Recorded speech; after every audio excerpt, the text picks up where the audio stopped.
स्मृति बिना माँ बाप की बच्ची थी। 15 साल की उम्र के बाद से ही वो अपने चाचा चाची के पास रह रही थी। चाचा चाची ने उसे अपनी जिम्मेदारी समझकर हाई स्कूल तक पढ़ाकर घर के कामकाज में निपुण बना दिया।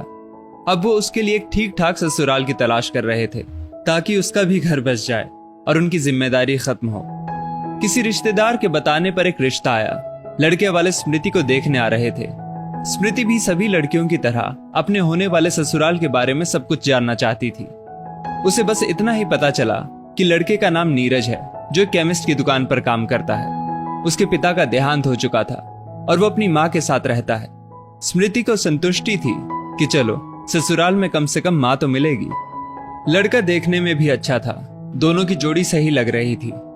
नीरज, उसके चाचा चाची और बुआ स्मृति को देखने आए थे, लेकिन स्मृति की नजरें अपनी होने वाली सास को ढूंढ रही थी, जो शायद उनके साथ नहीं आई थी।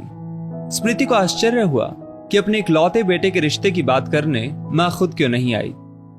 रिश्ते की बात पक्की हो गई और आनन फानन में छोटी सी सगाई की रस्म भी कर दी गई। शादी से पहले सिर्फ एक बार स्मृति की अपनी सास से फोन पर बात हुई थी। शादी की सारी खरीदारी भी नीरज की बुआ और चाची जी ने ही की थी। जब स्मृति फोन पर नीरज से उसकी माँ के बारे में पूछती तो नीरज कहता, माँ को कहीं आना जाना अच्छा नहीं लगता। शादी का दिन भी आ गया। स्मृति की सासू माँ सरिता जी सिर्फ एक बार आशीर्वाद देने के लिए ही स्टेज पर आई थी।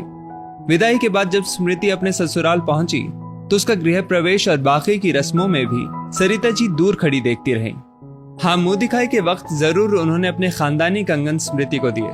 जब स्मृति की नजरें अपनी सास की नजरों से मिली तो स्मृति को उनमें अपने लिए अपार ममता और आशीर्वाद नजर आया। उनकी आंखें स्नेह से डबडबा गई थी। नीरज की ताई जी हर बात पर एहसान जताती रहती कि हमने ही सारी शादी का जिम्मा अपने कंधों पर उठा रखा है। शादी के कुछ दिनों बाद सभी रिश्तेदार, बुआ और चाची ताई अपने अपने घर चली गई। स्मृति को अपनी सासू माँ से एक माँ जैसा स्नेह मिला, जिससे कुछ ही दिनों में वो अपने ससुराल में घुल मिल गई। हंसी खुशी दिन बीत रहे थे। इसी बीच जब पता चला कि स्मृति गर्भवती है तो सबकी खुशी का ठिकाना ही नहीं रहा। सरिता जी बहुत खुश थी। जब परिवार वालों को पता चला तो नीरज की ताई और चाची ने ताना मारते हुए कहा, ये लो, फिर से सारे नेक चार का भार हम पर आ गया।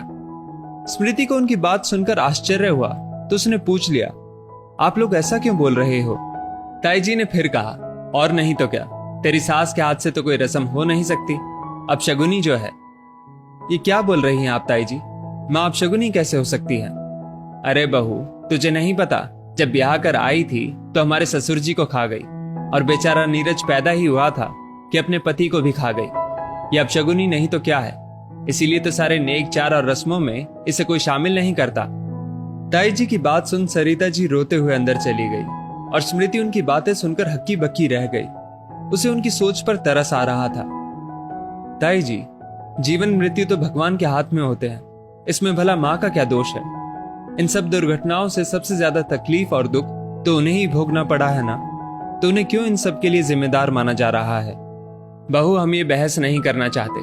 तेरी सास तो खुद ही ये मानती है।